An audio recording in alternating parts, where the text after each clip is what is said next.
Mariana Marshall and Thomas Kelland. Their first adventures began on a slow bus. Mariana Virginia Marshall loves being on the move and even has a blog called Mariana on the Move, on which she chronicles her far-flung travels and adventures.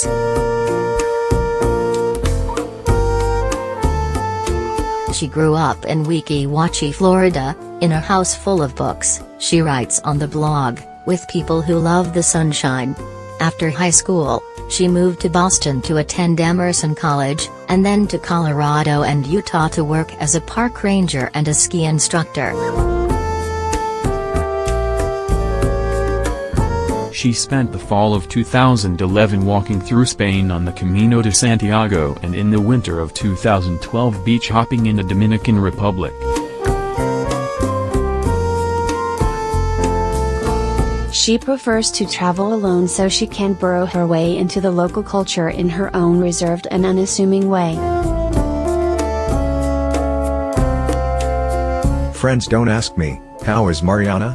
said Miriam Marshall, her mother. They ask me, 'Where is Mariana?'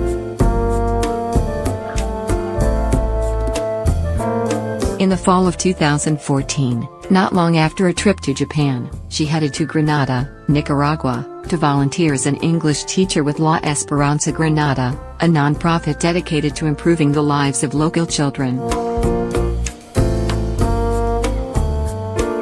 Initially, the two most striking things about this particular experience were the bats in her open-air bedroom and the children she taught, tiny bodies desperate for my love and affection.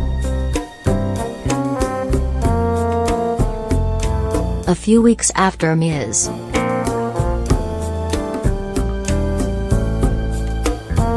Marshall, now 29, started working, Thomas Forsyth Kelland, a new volunteer, arrived on a motorcycle he had been riding around Central America for weeks. He grew up in Sumner, New Zealand, studied chemical engineering at the University of Canterbury and Christchurch, got a job and then quit that job to travel. "There are very few Kiwis I'm aware of who have gone from college into a good job and stayed in it," said Peter Down, a longtime friend and fellow Kiwi. "We tend to have itchy feet.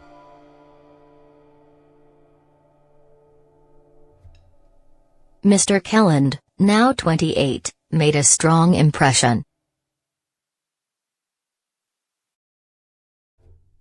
Within days, he had built a ramp from the street to the front door of the house where he lived with several volunteers from different parts of the world.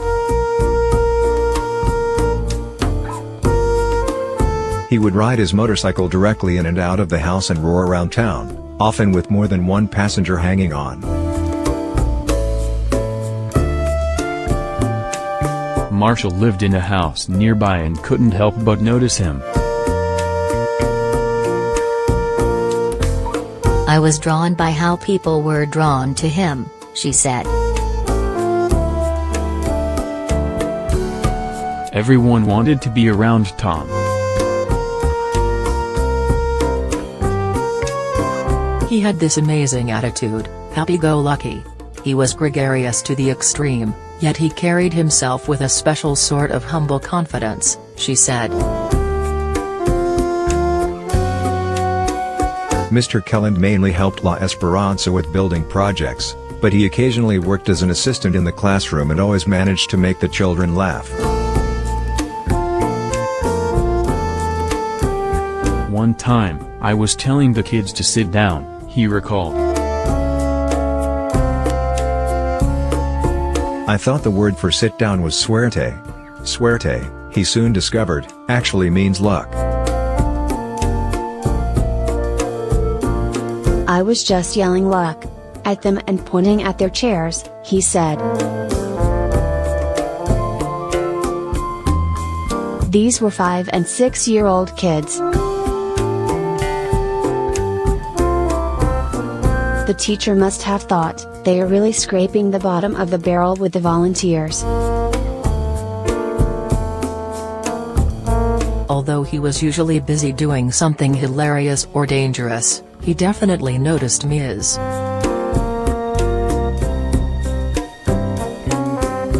Marshall.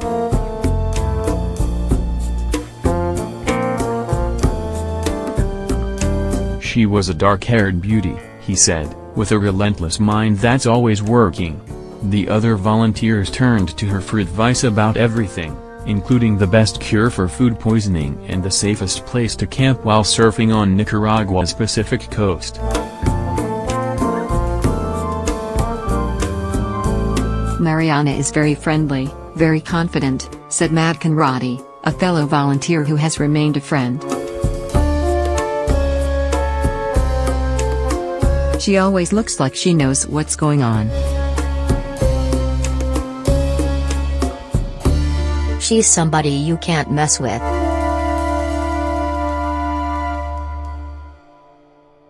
Mr. Kelland, Ms.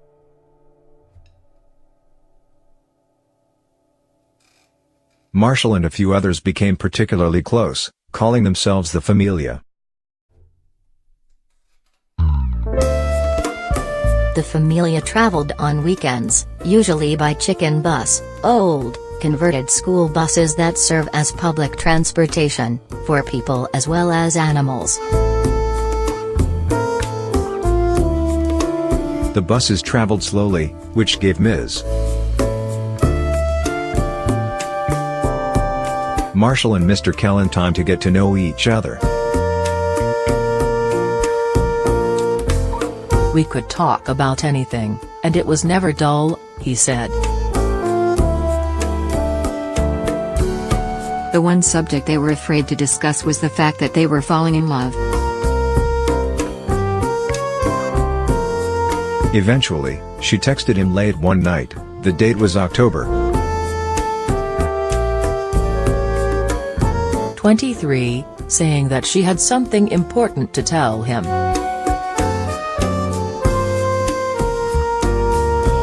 Although she is shy, she said, she is even more impatient.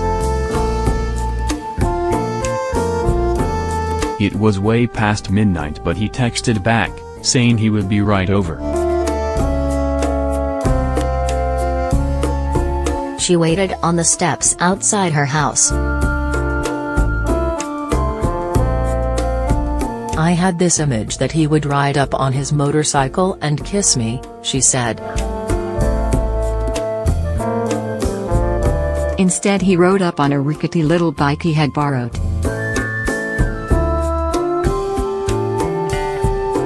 He didn't want to wake anyone by riding his motorcycle.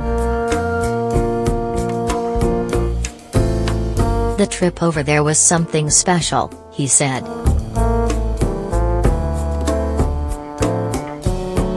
I was riding a small push bike on the streets of Granada at about 2 a.m. To talk to the girl I can't stop thinking about. I wasn't nervous.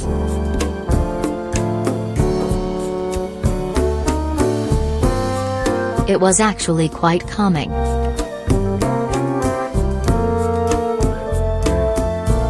They sat on the steps for a while, shoulder to shoulder, before she simply asked him if he'd like to be her boyfriend. I was ecstatic, he said.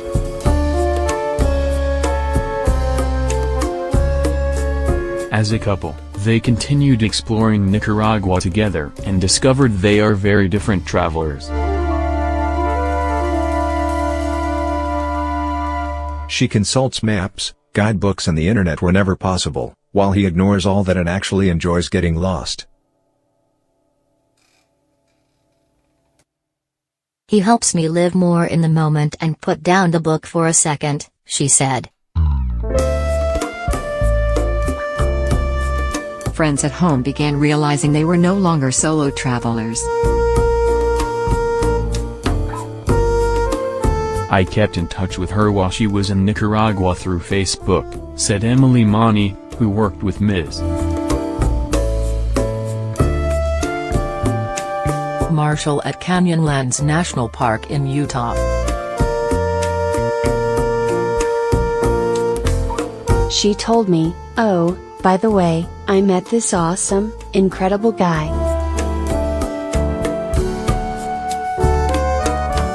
"I have an adventure partner now."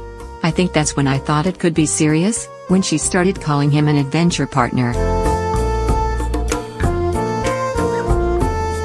In January 2015, Ms. Marshall moved to New York City to begin graduate school at Teachers College at Columbia University.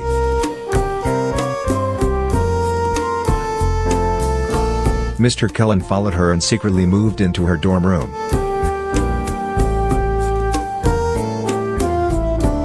He prepared dinner every night, often a pot of curry and a box of wine.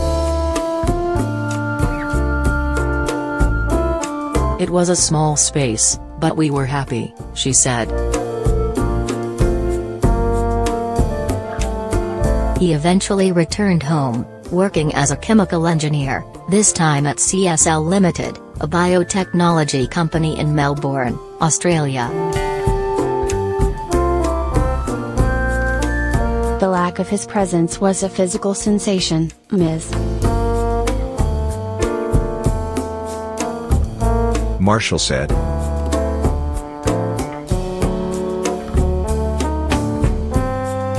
I literally felt like someone was sitting on my chest. To stay more closely connected, they instituted rituals such as drinking a bottle of champagne together, via Skype, on the 23rd of every month, to celebrate the fact that they officially started dating on October 23, 2014. Because of the time difference, Mr. Kelland often imbibed before dawn. There were plenty of 23rds where Tom Skyped me from bed with a bottle of champagne and got dutifully drunk with me first thing in the morning in the name of love, she wrote in an email. In July 2016, a month after earning a master's degree in elementary education, she moved to Melbourne and is now an elementary school teacher there. On Christmas Eve that year, he proposed while they were walking on some seaside cliffs in his hometown, as waves crashed below and he played their favorite road trip tune on his iPhone, Songbird by Fleetwood Mac. Marshall's bachelorette party was the opposite of a wild weekend in Vegas.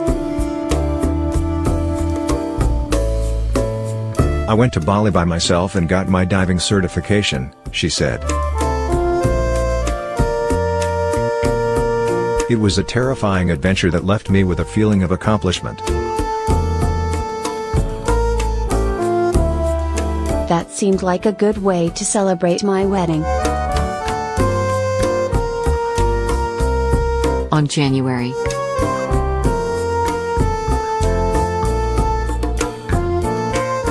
5, Songbird played through speakers as the bride entered the Broad Axe Barn at Devil's Thumb Ranch, a rustic lodge surrounded by mountains in Tabernash, Colorado.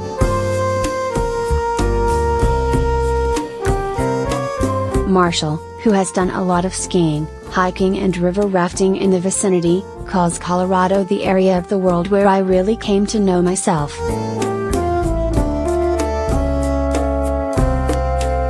The wedding began just as sunset was beginning, and a yellowy pink glow eventually transformed the scene outside, as if an Instagram filter had been applied.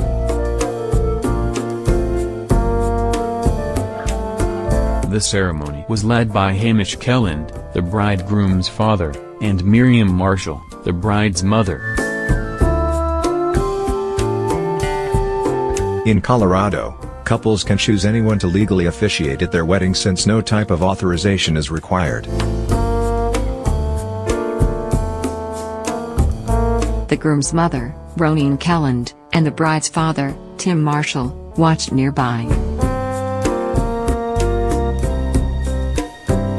"Hey, kids," the bride's mother began.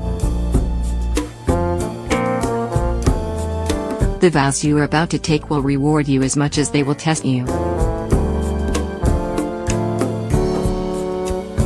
She then added, "Marriage is like catching the chicken bus.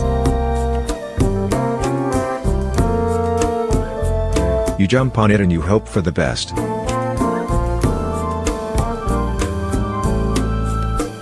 You don't know exactly where it's going, but you sure hope it takes you more or less where you want to go.